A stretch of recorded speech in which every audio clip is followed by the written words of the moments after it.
सत श्री अकाल जी। मेरे इस YouTube channel learn with Sandeep ते तुहाडा सब दा स्वागत है। कल मैं तुहानूं शॉर्ट वीडियो पा के दस्सिया सी कि असी मैं जो अपने चैनल के जरिए CTET की जिहड़ी तैयारी करवावांगी, ठीक है, MCQ के जरिए।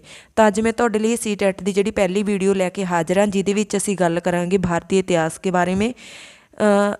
आज का जो टॉपिक है वो है हड़प्पा और सिंधु सभ्यता 2500 ईस्वी ईसा पूर्व से 1700 ईस्वी पूर्व, ठीक है। फर्स्ट क्वेश्चन है हमारा, हड़प्पा सभ्यता का सर्वोधिक मान्यता प्राप्त काल है, तो इसका आंसर आएगा 2500 ईस्वी पूर्व से 1750 ईस्वी पूर्व, ठीक है। दूसरा प्रश्न है हमारा, सिंधु घाटी की सभ्यता निम्नलिखित में से किस सभ्यता के समकालीन नहीं थी, तो उसका आंसर है ग्रीक की सभ्यता, ठीक है। इसका अर्थ है कि किसके समकालीन वो नहीं थी, ठीक है। तो जिसके समकालीन थी वो थी मिस्र की सभ्यता, चीन की और मेसोपोटामिया की सभ्यता, ठीक है, मेसोपोटामिया की। थोड़ी हिंदी की गड़बड़ हो जाएगी तो आप समझ लेना।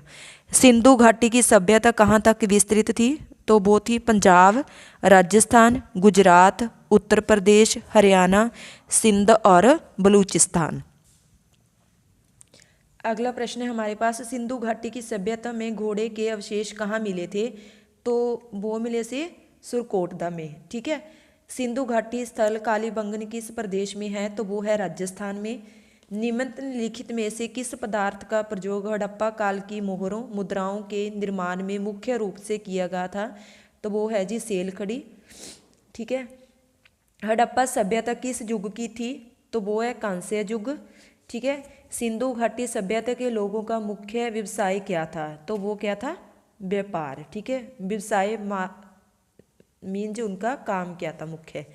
फिर है हड़प्पा सभ्यता के निवासी थे शहरी, ठीक है।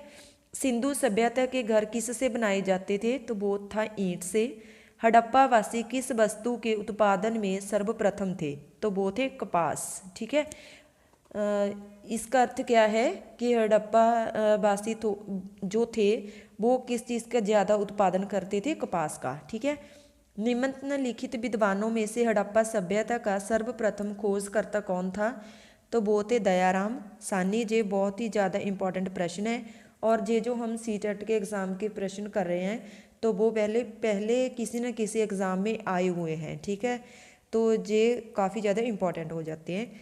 आगे हमारे पास सिंधु सभ्यता का पत्तन नगर बंदरगाह कौन सा था, लोथल, ठीक है। पैमानों की खोज ने यह सिद्ध कर दिया है कि सिंधु घाटी के लोग माप और तौल से परिचित थे। वह खोज कहाँ पर हुई, लोथल में। हड़प्पा कालीन समाज किन वर्गों में विभक्त था, ठीक है, तो वो किस में था, विद्वान, योद्धा, व्यापारी और श्रमिक, ठीक है।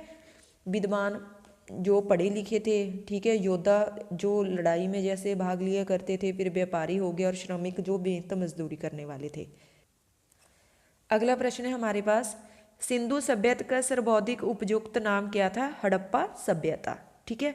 निम्नलिखित में से कौन सा या कौन से लक्षण सिंधु सभ्यता के लोगों का सही चित्रण करता है या करते हैं, तो ये आएगा ये दूसरा, वे देवियों और देवताओं दोनों की पूजा करते थे। ये भी काफ़ी ज़्यादा इम्पोर्टेंट है। फिर है हड़प्पा सभ्यता की खोज किस वर्ष में हुई थी, 1921, ठीक है। हड़प्पा सभ्यता के बारे में कौन सी उक्ति सही है, कौन सी चीज़ सही है हड़प्पा सभ्यता के बारे में, उन्होंने पशुपति का सम्मान करना आरंभ किया, ठीक है। हड़प्पा के लोगों की सामाजिक पद्धति क्या थी, उचित समतावादी, ठीक है। सिंध का नखलिस्तान जब भाग हड़प्पा सभ्यता के किस पूरा स्थल को कहा गया है, यह है मोहनजोदड़ो। हड़प्पा सभ्यता के संपूर्ण क्षेत्र का आकार किस प्रकार का था, त्रिभुजाकार, ठीक है। फिर है सूची से मतलब कि ये हमारे मैचिंग हो गए, ठीक है, मैचिंग करने हैं हमने। ये फर्स्ट है हड़प्पा, हड़प्पा का क्या आएगा, रावी, जैसे वो नदियों के बारे में बात हो रही है। और दूसरा है मोहनजोदड़ो, मोहनजोदड़ो का सिंधु, ठीक है। आगे लोथल, लोथल का है भोगबा, फिर कालीबंगा का है घग्गर, ठीक है। तो ये सारे सही थे, सामने सामने ही आने थे सभी। अगला प्रश्न है हमारे पास, हड़प्पा सभ्यता के अंतर्गत हल से जोते गए खेत का साक्ष्य कहाँ से मिला था? कालीबंगा। सैंधव सभ्यता की ईंटों का अलंकरण किस स्थान से मिला था? वो है कालीबंगा। मोहनजोदड़ो कहाँ स्थित है? ये है सिंध में। सिंधु सभ्यता में बृहत स्नानघर पाया गया है, तो ये है मोहनजोदड़ो में। तो प्लीज़ आप हिंदी को थोड़ा समझ लेना, आपके सामने क्वेश्चन भी है। अगर कोई जैसे वर्ड हिंदी का कई बार उच्चारण सही नहीं हो पाता तो उसके लिए वो क्षमा करना मुझे।